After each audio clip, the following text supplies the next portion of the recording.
Sí, doctora, sí se ve. Buenas tardes. Buenas, gracias. Entonces,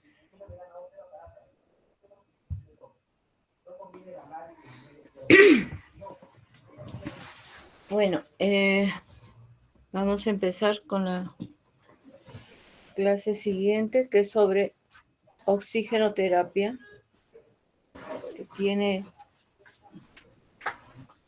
3 fases. Y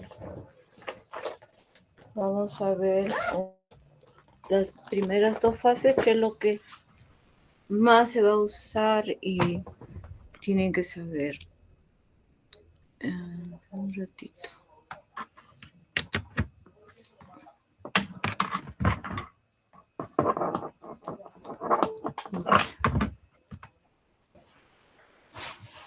Voy a pasar lista a la mitad de la exposición, ¿ya? Bueno, empezamos. Como ustedes pueden ver acá en esta lámina, hay distintas formas de entregar el oxígeno, ¿no? Desde las no invasivas, con flujo continuo de oxígeno, y las invasivas que requieren intubación. El oxígeno, pues como ustedes saben, es una fuente de combustible necesario, esencial, vital para la función metabólica celular normal de todas las personas que tenemos, o todos los seres vivos que tenemos respiración aeróbica, ¿no? Por lo tanto, el control de la absorción, el transporte y la liberación de oxígenos hacia tejidos son funciones fundamentales en los seres humanos. El metabolismo aeróbico depende críticamente de un suministro constante, continuo y adecuado de oxígeno. Dentro de las principales funciones del oxígeno, de las tantas que tiene, es el ser aceptador final de electrones en la cadena respiratoria mitocondrial. En esta mitocondria hay un proceso mediante el cual la energía producida por la degradación de la glucosa o de las fuentes de glucosa como glucógeno y el ciclo del ácido cítrico se almacena en enlaces fosfato de alta energía en forma de adenosina trifosfato. Estamos hablando del ATP, ¿no? Bioquímica. Entonces, pues este sistema de transporte de oxígeno depende de muchos factores que van a estar interrelacionados a nivel de nuestro organismo, como es, por ejemplo, la afinidad de la hemoglobina por el oxígeno. Y ya sabemos, por ejemplo, que la hemoglobina fetal tiene una mayor afinidad por el oxígeno en relación a la hemoglobina A, que es la que tiene el adulto, ¿no? 60 a 80% de la hemoglobina de un recién nacido es básicamente hemoglobina fetal. Y al año más o menos esto va disminuyendo para un recambio con esa hemoglobina A, que es del adulto. ¿Y por qué será que tiene esta afinidad tan alta durante la gestación? Porque eso hace que le permite entregar el oxígeno con mayor facilidad a los tejidos, la sangre, que el oxígeno que va de la madre al bebé, por ese sistema. Ya fuera pues del vientre materno, ya sin placenta, ya sin nada, entonces ya no necesita de eso, ¿no? Y su organismo va cambiando. Esta hemoglobina va cambiando. También va a depender pues este transporte de oxígeno de la fracción de oxígeno del aire inspirado, que como ya vamos a ver, uno pensaría, ¿no? De repente en nuestros tiempos muy mozos o al iniciar el colegio, que todo lo que respiro es full oxígeno. Y ya sabemos que eso no es así, ¿no? Es la fracción inspirada de oxígeno, es lo que tiene contenido en el aire ambiental. La presión parcial de oxígeno en el aire inspirado es otro factor que va a influir para el transporte de oxígeno. Ya sabemos que esta presión, por ejemplo, la presión atmosférica a nivel alta o a mayor altura sobre el nivel del mar, esta va disminuyendo, ¿no? Como vamos a ver luego. La adecuación de la ventilación alveolar. ¿Nació bien mi bebé? Nació asfixiado, se metió meconio a todas las vías aéreas. Entonces, obviamente todo eso no me va a permitir una ventilación alveolar adecuada. Nació muy prematuro, está lleno hay líquido todavía, no hay sustancia tensioactiva, entonces sigue colapsado. ¿Qué ventilación puede haber? No va a haber, ¿no es cierto? El otro factor importante es la relación entre ventilación y la perfusión pulmonar. Ya saben ustedes que un niño asfixiado, al no haber una buena introducción de oxígeno en los alvéolos, hace que esa resistencia vascular pulmonar persista, porque no está entrando oxígeno. Cuando entra oxígeno, recién hay vasodilatación. Al no haber esta buena ventilación, persiste en vasoconstricción pulmonar y por lo tanto no va a haber una buena perfusión pulmonar. Amén de otras patologías parenquimales que comprometen vasos sanguíneos pulmonares, ¿no? Como pueden ser las malformaciones pulmonares tipo adenomatoidea quística pulmonar, la misma hernia diafragmática pulmonar que hace que estos pulmoncitos no desarrollen adecuadamente, sean hipoplásticos, no solo del parénquima pulmonar, sino también de todo el lecho vascular, ¿no? El pH, si ese paciente está en acidosis o en alcalosis, sabemos ya que un paciente que esté en acidosis respiratoria marcada, tampoco va a haber una buena vasodilatación pulmonar, mala perfusión y por lo tanto también una mala ventilación y pues no va a haber un buen transporte de oxígeno. La temperatura sanguínea arterial, eso ya lo hemos hablado del primer módulo, cuán importante es la termorregulación en los niños para que esta transición de la vida intrauterina a la extra sea lo más llevadera y adecuada posible. Y sabemos que los bebés que están en hipotermia pues tienen una mala entrega del oxígeno a los tejidos. El gasto cardíaco igualmente, si son malformaciones congénitas, con problemas de débito cardíaco, también nos van a generar problemas, ¿no? El volumen sanguíneo, si son mamás que han tenido una pérdida en el justo para dar a luz, hay hipoperfusión, el niño nace hipovolémico, entonces, ¿qué tipo de entrega de oxígeno? Se va a ver menguado, ¿no? Alterado. Igualmente, por lo mismo, la concentración de hemoglobina en un bebé que hace tanto una anemia aguda porque la madre está con hemorragia materna, o un bebé policitémico que está haciendo un síndrome de hiperviscosidad, ¿no es cierto? Entonces, como ven, muchos factores dependen para que este sistema del transporte del oxígeno sea entregado de manera adecuada a los tejidos de este nuevo ser.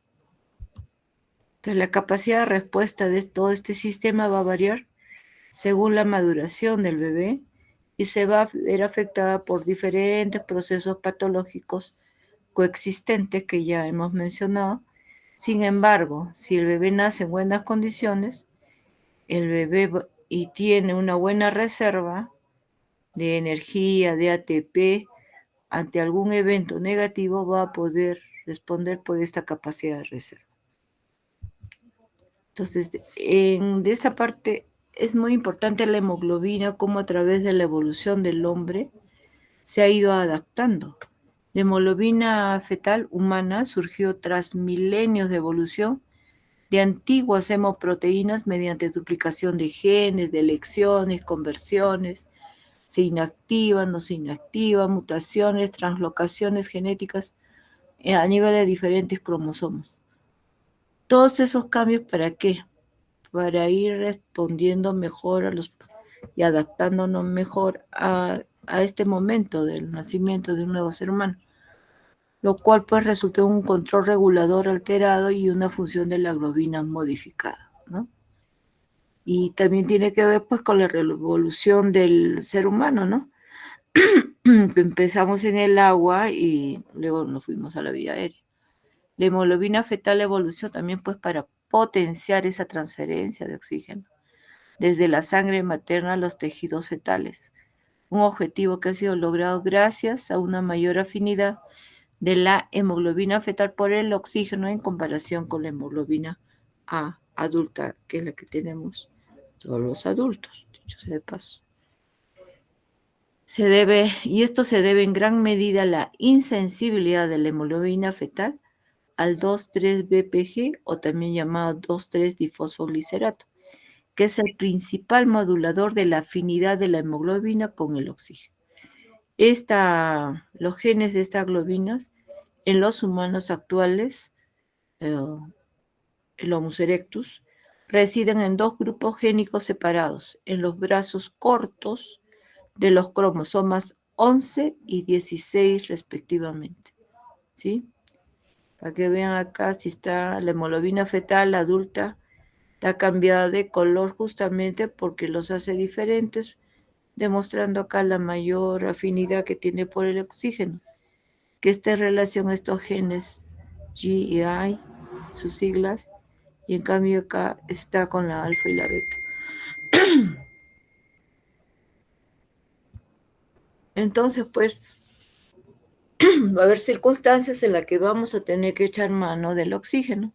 Y para esto, cuando empleemos oxigenoterapia, implica que estamos aumentando artificialmente la fracción inspiratoria de oxígeno, que es el FiO2, que es la fracción de inspiración que hago de oxígeno de lo que hay en el aire ambiental. Y si lo aumento artificialmente por cualquier medio dispositivo, eso pues es oxigenoterapia, ¿no? Esta FiO2 debe suministrarse para mantener una presión parcial de oxígeno en un rango de normalidad que satisfaga las demandas metabólicas, ya sea en condiciones de salud como también en condiciones de enfermedad. Debe estar bien indicada y controlada para suspenderse tan pronto como se detecte que ya no es necesario.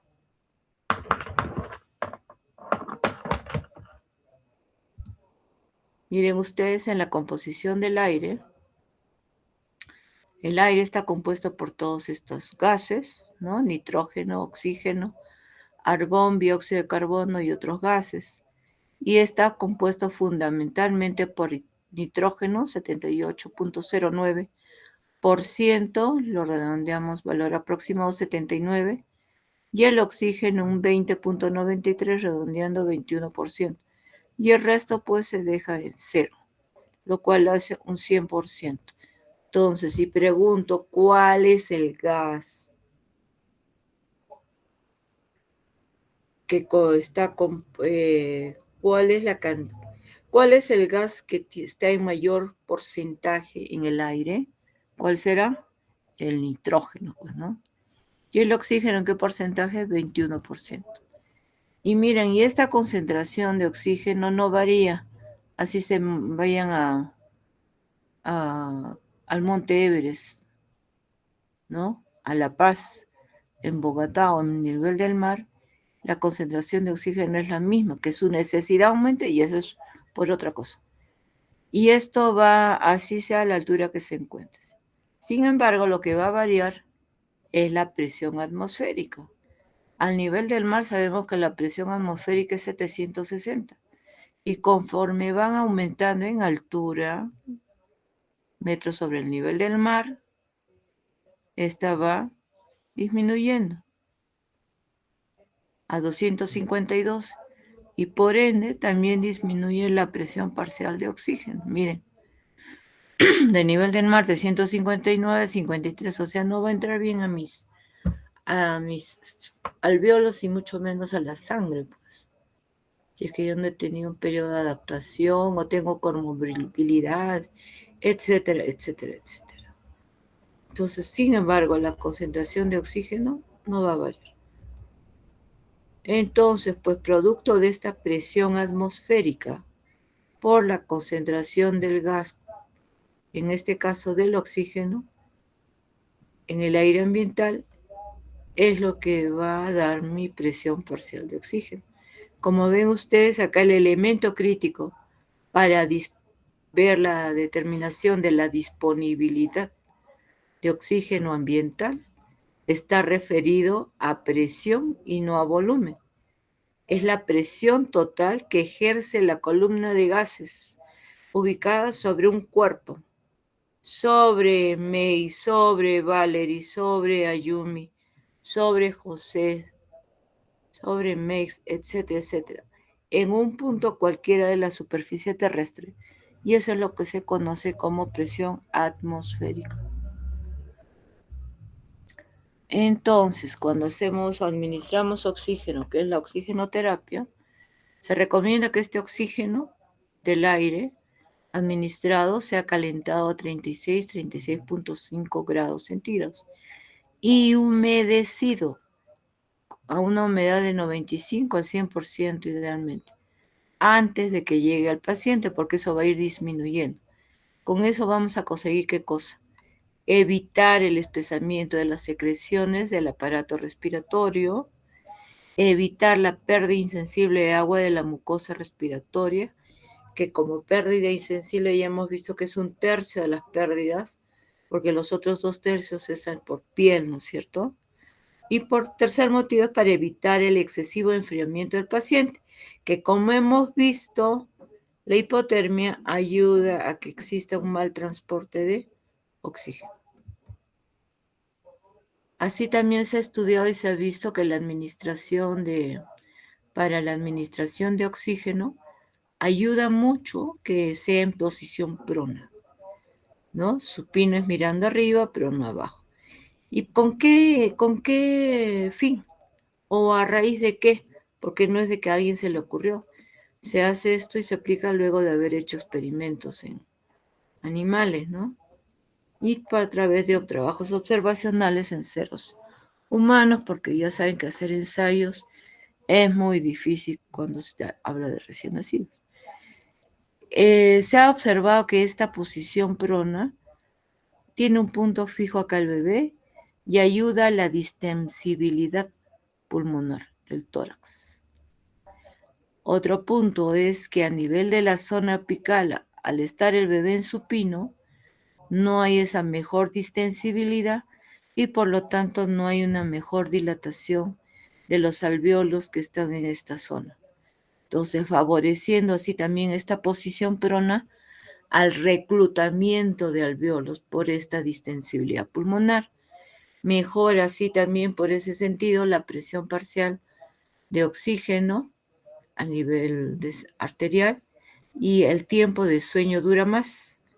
Y al estar con todo este punto de apoyo, el bebé, manos, extremidades superiores, inferiores, la cabecita se mueve menos y al moverse menos hace que su gasto energético también disminuya y su requerimiento de oxígeno disminuya, ¿sí? Todo este trabajo que les refiero, les comento, también justamente a raíz, y bueno, ya habían trabajos hechos en adultos y justo vino la pandemia, y ustedes saben que en pandemia, pues, una de las medidas exitosas para sobrevida de los pacientes fue la posición prona, tanto en adultos como en niños pediátricos, y de ahí se empezó a usar esto en recién nacidos, ¿no? Entonces, la oxigenoterapia tiene todo un proceso, no es que agarro oxígeno y de frente le doy. El oxígeno, con el apoyo del aire, tiene que haber una fuente de oxígeno y una fuente de aire, se mezcla en este aparatito donde yo voy a poder marcar si le quiero dar 30, 40, 50, 70, hasta 100 de oxígeno. Luego pasa por un sistema de humidificador y calentador, ¿no? Para que luego este oxígeno sea entregado al bebé, ya por algún dispositivo, ya sea por ventilación invasiva, no invasiva, por todos los dispositivos que luego vamos a ver. Y en lo que cuando ya va a entrar al bebé, se debe medir, hay un equipo para poder medir la concentración de CO2, como también los monitores que me van a poder medir la presión parcial de oxígeno y la concentración de oxígeno en hemoglobina, que es a través de un oxímetro de pulso o de un monitor de 3, 4 o 5 salidas.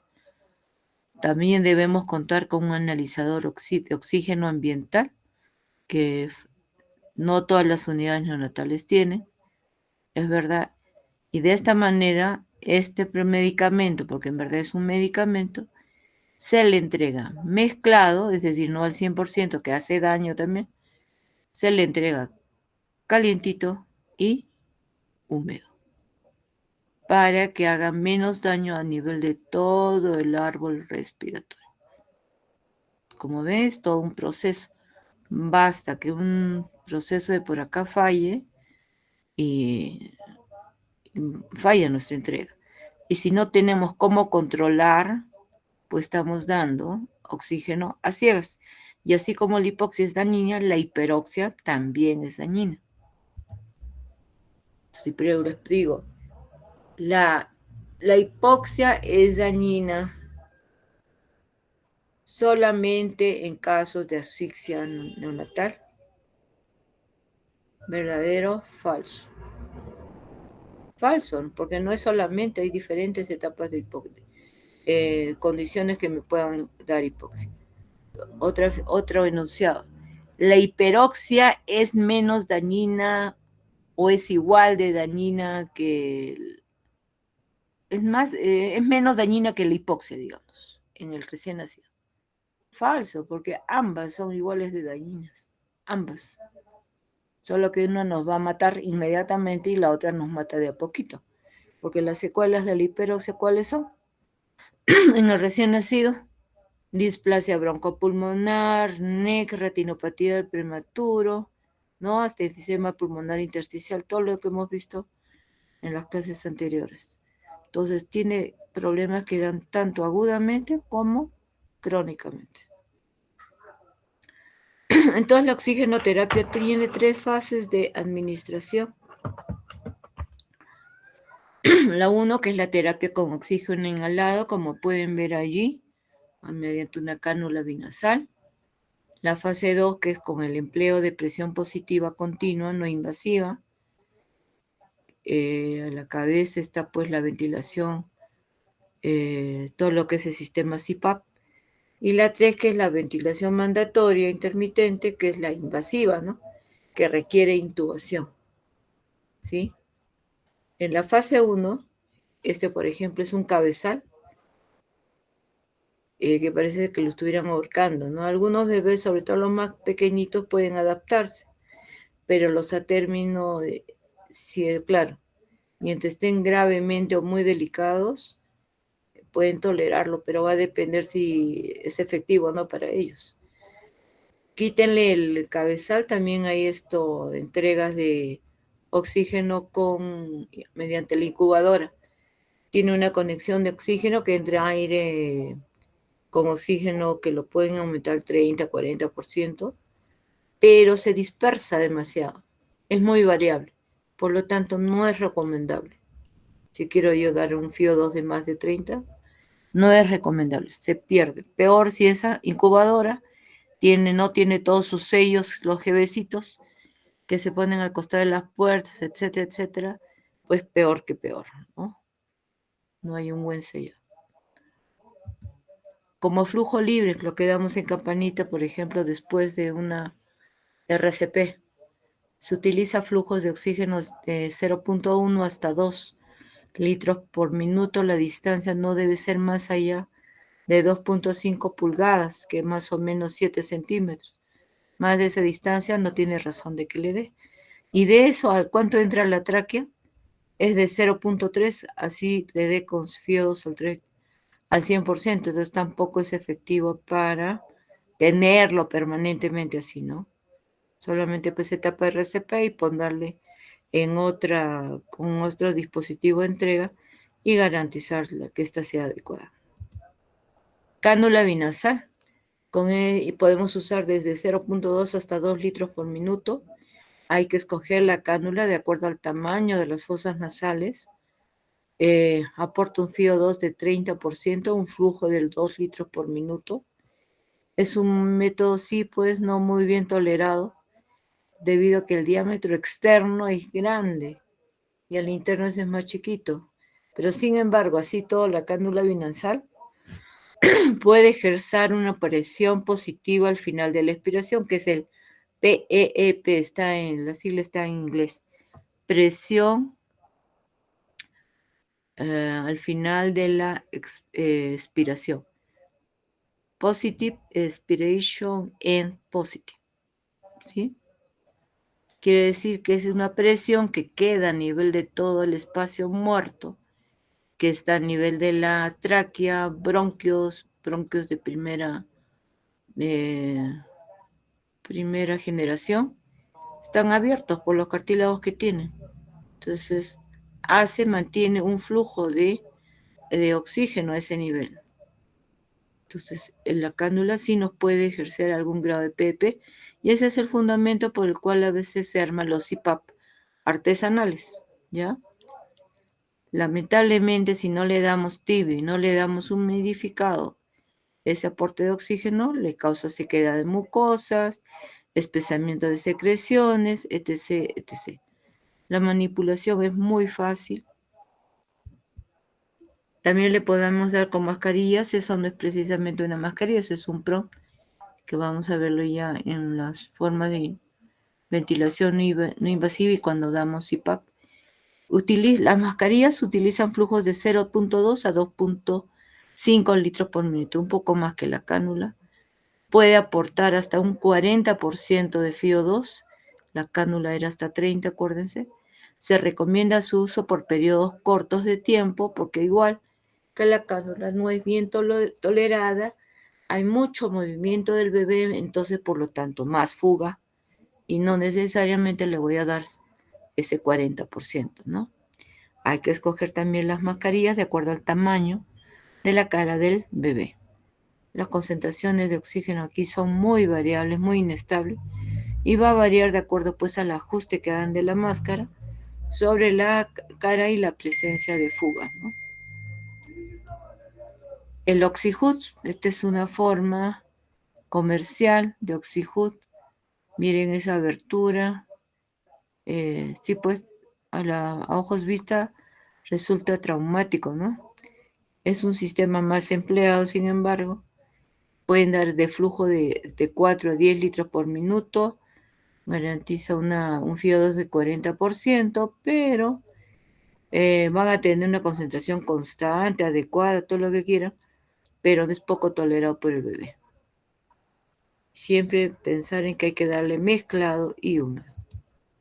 Acá tienen las diferentes formas de OxyHood, desde las tan bonitas como pueden ser estas, no con esa abertura tan estrecha como en este caso, ¿no? Sí, bonitas, tipo cúpula.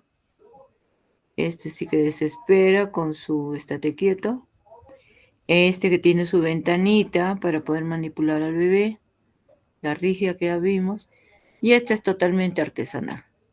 Esta fue hecha de esos envases que venían antes como los tuppers, ¿no? Pero de un material más rígido. El plástico transparente, duro. Y se le hizo el corte acá. El bebé está delicado, por eso está tranquilo.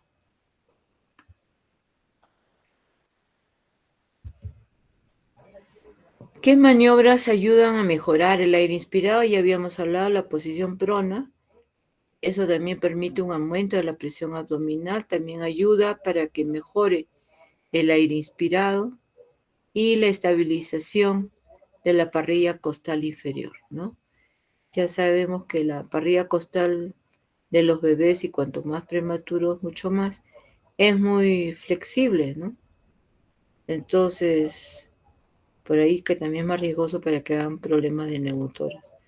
Entonces, si yo le pongo la manito en el tórax inferior con una presión leve, puedo ayudar a que se distienda mejor justamente estas zonas aireadas, poco aireadas que sería a nivel apical, ¿no? Pero tampoco es que me ponga ahí todo el rato esteto, porque también sería en una desventaja para el niño. La otra forma de fase 1 de oxigenoterapia es la cánula nasal de alto flujo humidificado y calentado. Es como darle por la cánula nasal, pero es una cánula especial que me permite usar oxígeno hasta 2 a 8 litros por minuto. Y acuérdense que habíamos hablado que en la cánula era de 0,2 hasta 2, nomás me permitía. Y todo esto nace justo a raíz de la pandemia, de todos los trabajos que se hicieron. Cánula de alto flujo también se aplica actualmente en neonatología, solamente que los estudios son muy cortos y no hay, si hacemos una revisión sistémica, no hay pues una recomendación que nos diga que sea fuerte y evidencia a uno, ¿no? Pero ahí están todos los intentos, ahí siguen los trabajos. Miren ustedes, igual se tiene que dar mezclado, según una revisión de Cochrane, usando más de 1 litro por minuto en 2016. Sin embargo, ese era el promedio, pero en esta revisión encontraron revisiones que daban desde 2 hasta 8 litros por minuto. ¿Cómo funciona la administración de O2 por cánula nasal de alto flujo? Este flujo constante de oxígeno genera una presión de distensión continua en toda la vía aérea, similar a lo que hace el CPAP convencional. Este nivel de presión entonces alcanzado en la vía aérea distal va a depender del flujo de gas, del diámetro de la cánula por vía nasal, del tamaño, peso del paciente y la anatomía individual de las vías aéreas. Pues obviamente se ha visto también que hay mejores resultados en bebés a término que los más chiquititos. Acá está esquemáticamente, ¿no? Las fuentes de oxígeno, acá está el mezclador. Miren, acá está el humidificador y el termostato y acá está la salida. Y este es el PROM que va a ir a la cánula, que va a ir al bebé. ¿Bien? Ese es otro tipo de mezclador. Y miren las canulitas que van hacia la nariz. Este XS, así como las tallas de ropa, es para los bebés que pesan de medio a 2,5 kilos, ¿no? Les permite dar flujo de 8 litros por minuto. Y este S es para bebés más grandes que pesan de 1 a 4 kilos y también les da 8 litros por minuto. Hasta 8 litros por minuto. Y como ven ustedes acá, esas cánulas permiten que tengan unas más larguitas, pues, ¿no? Porque tienen que entrar más allá. Las convencionales son menos largas, menos longitud. Entonces, ¿cuál es el mecanismo de acción de la cánula nasal de alto flujo? Esta alta velocidad del gas insuflado promueve que se lave el CO2 del espacio muerto nasofaringeo. Miren, solo está ese nivel nasofaringeo. E incluso hasta por 3 veces lo hacen a nivel de adultos. Supera la resistencia inspiratoria de vías aéreas superiores, reduciendo el trabajo respiratorio, o sea, le ayuda al bebé. La mezcla caliente y húmeda de este gas reduce el gasto metabólico y acondicionamiento del gas, mejora la conducción del gas y la distensibilidad o compliance pulmonar, ¿no? Permite ajustar una presión positiva lo suficiente para que haya reclutamiento pulmonar. Reclutamiento pulmonar es a que cada alveolo se distiende. Se distiende uno, se distiende otro, se distiende otro, se distiende otro. Eso se llama reclutamiento. Los prematuros tratados con cánula nasal de alto flujo, hasta 8 litros por minuto, reciben presiones faríngeas similares a los tratados con NCPAP, que es otra modalidad de ventilación no invasiva, ¿no? Es poco probable que estas presiones generen barotrauma. No se ha hecho, los estudios son muy escasos, casi ninguno, en menores de 1.000 gramos. El usar una válvula limitadora, por ejemplo, que en 6 se abre una válvula para que bote el excedente, con cánulas de 0,14 centímetros o 7 litros por minuto y cánulas de 0,19. Puede prevenir presiones mayores a 10 centímetros de agua, especialmente en neonatos más grandes que pueden oponer resistencia al flujo. Como ven, es toda una tecnología que tiene actualmente se está investigando bastante y se están esperando resultados. ¿Cómo se calcula el flujo? es 0,92, que es una constante, más esta otra constante por el peso del bebé. Si el recién nacido al que se le va a colocar esta cánula pesa 3,200, le correspondería pues 3 litros, ¿no? El mecanismo de acción de estas cánulas tiene las siguientes características: mejora la disposición del gas a través del lavado de CO2 del espacio muerto nasofaríngeo, reduce el trabajo respiratorio, ya que iguala o excede el flujo inspiratorio del bebé y disminuye la resistencia, mejora la mecánica respiratoria porque al ser este gas calentado y húmedo, el pulmón mismo lo acepta mejor, la elasticidad y por lo tanto el volumen residual funcional. Reduce el costo metabólico de acondicionamiento de los gases al darles con temperatura y humedad adecuada. Algo que podría ser tan trivial, pero que de verdad, créanme, es tan importante, porque ya hemos visto cómo el darle seco y darle frío hace que haya mayor gasto metabólico, y eso puede llevarles a una acidosis y de empeorar el transporte y la disponibilidad del oxígeno hacia los tejidos, ¿no? Mantiene una presión positiva continua que va a colaborar con el reclutamiento alveolar. Acá están los trabajos, por ejemplo, si bien acá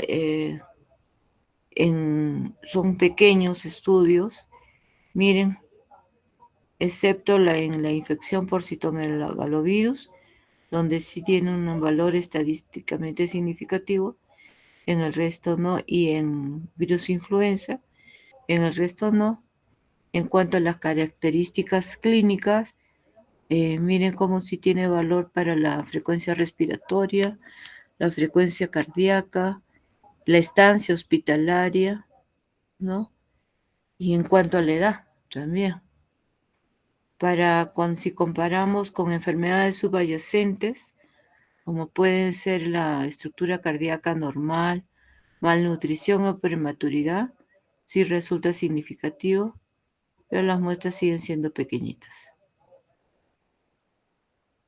Esta es la con ventilación mecánica y es con cánula nasal de alto flujo, ¿no? Ventilación mecánica intermitente y alto flujo.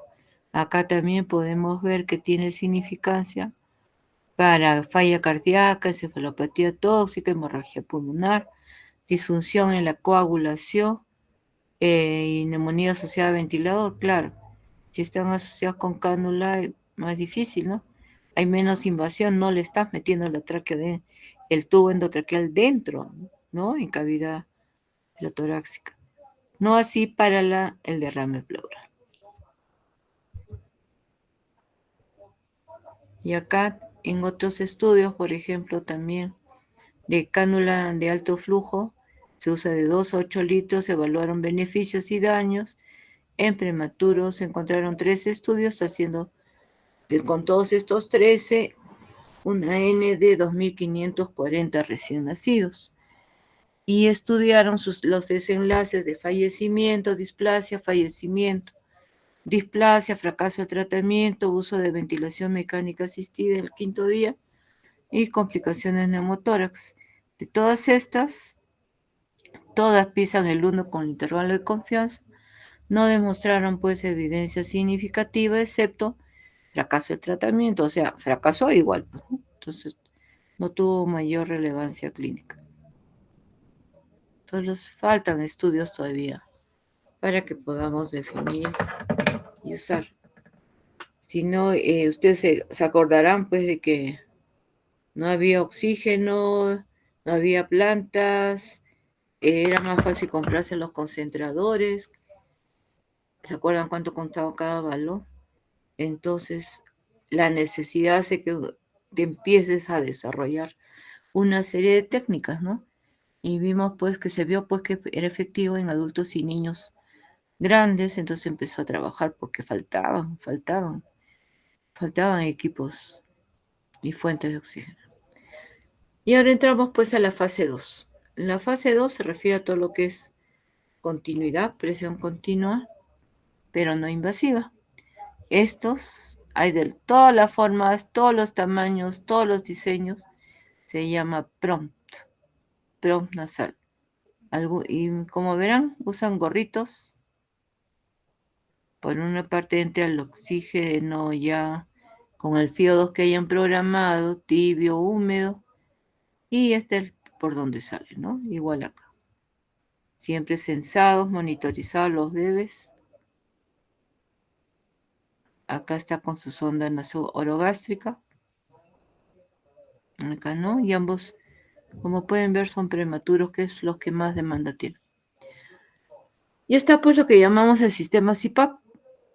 El CPAP se administra a través de cánulas nasales o una mascarilla también.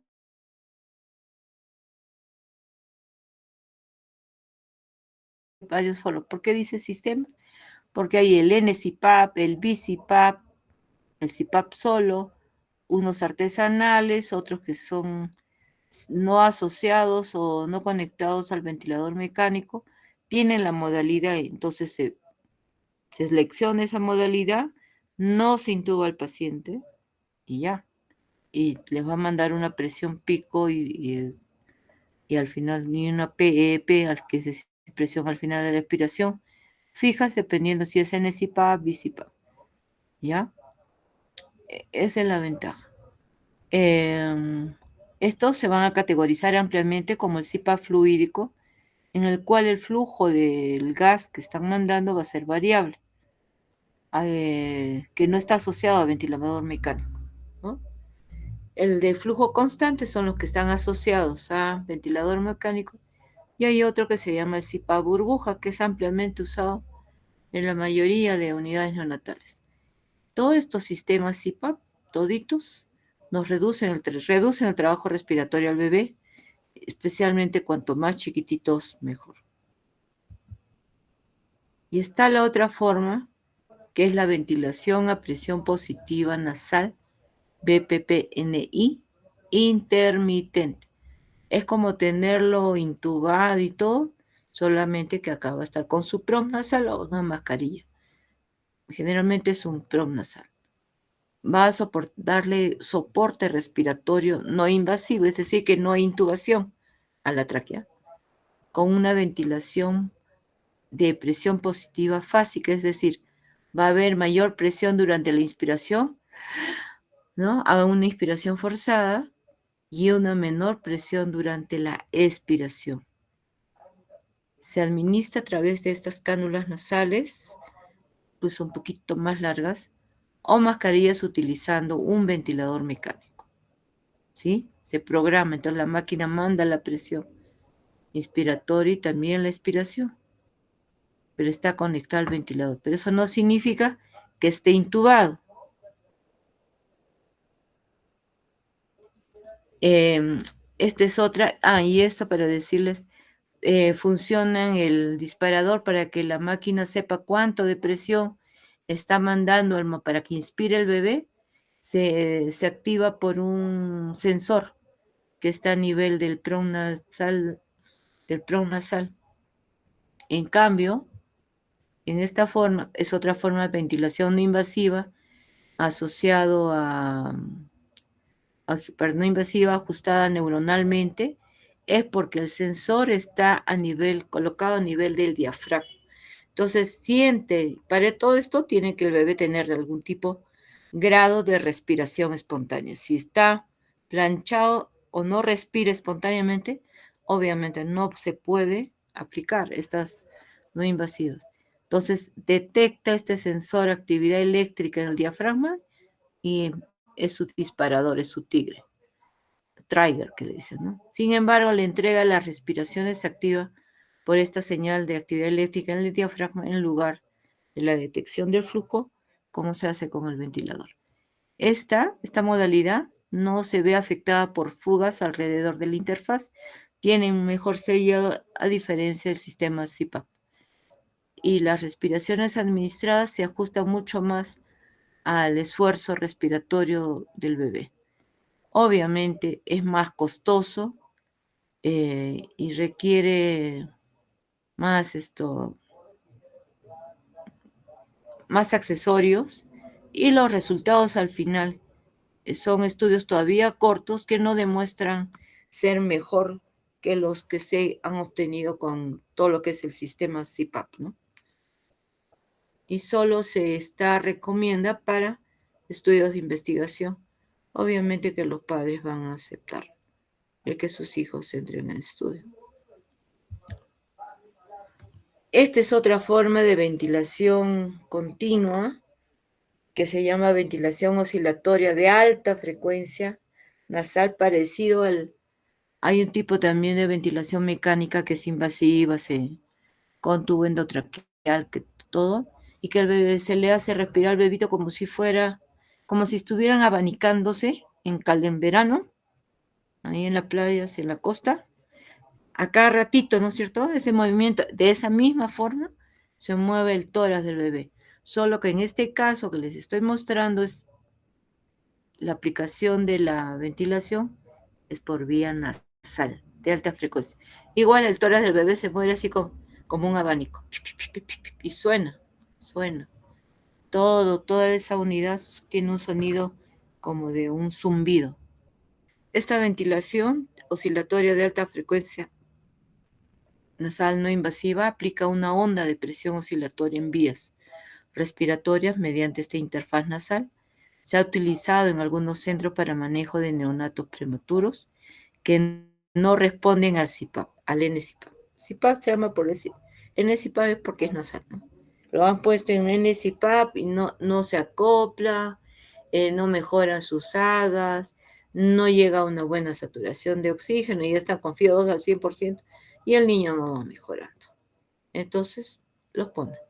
Es mucho más costosa que la anterior que les he mencionado, y tampoco los resultados son tan halagüeños, son por no decir iguales, y también se recomienda su uso solamente en el ámbito de la investigación hasta que existan más ensayos y demuestren que es segura y efectiva, ¿no? Y aparte de segura y efectiva, que sea rentable.